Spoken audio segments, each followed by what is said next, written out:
Hvad er det, du er irriteret over, Helle? Men tager ud til et meget isoleret sted. En bakketop ud mod havet, hvor der tilsyneladende ikke er en sjæl.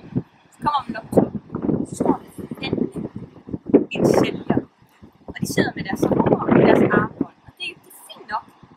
Men hvorfor kan man ikke engang have en bakketop for sig selv? Hvorfor sidder de mest fjerne huler og venter på, at der kommer folk en gang om året med deres savon og sælger hele tiden?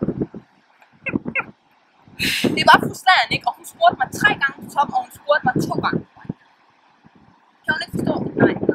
Jeg kiggede en gang på hende, fordi jeg var så træt af, at hun spurgte mig om det der. Så no, thank you.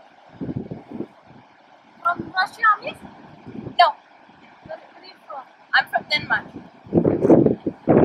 Because I have, you know how much for $1 from Russia? Because I have $10 from Russia. You get a 5 bracelet from me.